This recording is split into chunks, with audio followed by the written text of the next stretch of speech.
Everyone. तर मी तन्वी माने. तर तुम्हाला श्रीनी स्टिच विजापूर या चॅनलमध्ये तुमचं खूप खूप स्वागत आहे. तर आजचा टॉपिक असा होता की मला इंस्टाग्रामवर खूप जणांनी असं विचारले होते की तुम्ही शॉप का नाही ठेवत घरामध्ये का, म्हणजे क्लासेस घेता वगैरे. त्याबद्दल मी इंस्टाग्रामवर व्हिडिओ करून पण सोडलो होतो. तर कसं आहे ना, बाहेर आपली इन्कम जास्ती होते खरं आहे, पण ती इन्कम अर्धीच्या अर्धी त्याचं रेंट द्यायला किंवा इलेक्ट्रिसिटी बिल द्यायलाच जातं आणि आपल्या खिशात एकही रुपये वाचत नाही असं मला वाटतं. तर स्वतःचं घर असून सिटीमध्ये, पुऱ्या सिटीमध्ये, सेंट्रल एरियामध्ये आपलं घर आहे, तर आपल्या घरापासून सुरुवात का नाही करायचं. तर माझं काही खूप खेडं पण नाही, पुरा विजापूर सिटीमध्येच आहे, गशिंगटी कॉलनी. गुगलवर सर्च केलं की वरच दिसेल, तेवढं फेमस आहे गच्चिंगटी कॉलनी. तर त्या एरियामध्ये माझं घर आहे आणि त्यासाठी मी घरामध्येच, स्वतःच्या घरामध्येच मी हे शॉप म्हणून असं ओपन केलेलं आहे. मी टेलरिंग अकॅडमी वगैरे असं मला पण खूप मोठी मोठी स्वप्न आहेत. पण जर मी काही केलं तरी मी स्वतःच्या जागेवरच करणार, रेंट वगैरे काही देऊन करणार नाही. कारण मला असं वाटतं की म्हणजे आधी कसं हे रूम मी रेंटला दिले होते. या रूमला आम्हाला 2,500 रुपये भेटत होतं.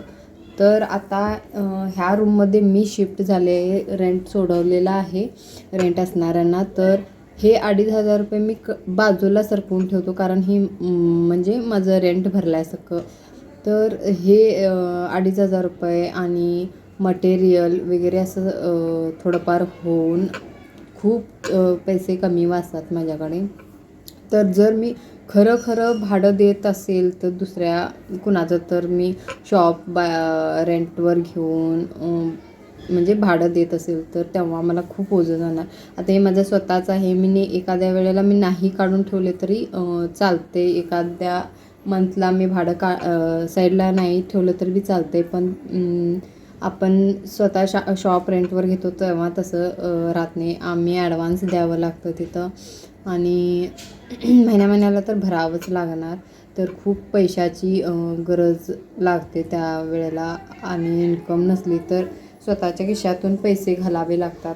तो सगळा विचार करूनही, आणि मेन म्हणजे माझी मुलं अजून लहान आहेत, त्यांना मी बाहेर कुठं त्यांना वेळ फर्स्ट देते मी, नंतर माझं काम.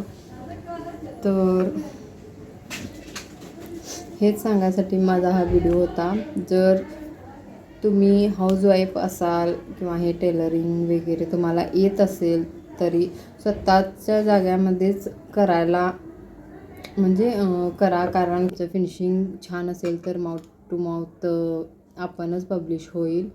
तर सोशल मीडियाचा पण वापर करून आपण सगळ्यांना पब्लिश करायचं आहे आणि आपली क्वालिटी चांगली असेल की नाही, तर कुठल्याही कोपऱ्यात असू दे तुमचं घर शोधत येतात तुमच्याकडं, हे मात्र 100% गॅरंटी आहे. तर त्या सगळ्याचा विचार करून आणि पैशाचा पण विचार करून मी रेंटवर घेतलेलं नाही कोणतंही शॉप वगैरे. माझ्या स्वतःच्या घरामध्ये मी क्लासेस चालवते आणि स्वतःच्या घरामध्येच मी स्टिचिंग वगैरे करते.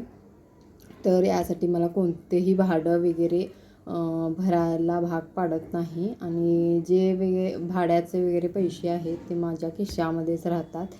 तर तुम्हाला कसा वाटला किंवा माझा एक्सपिरियन्स किंवा माझं बोलणं तुम्हाला पटलं तर नक्की कमेंट करून सांगा. थँक्यू.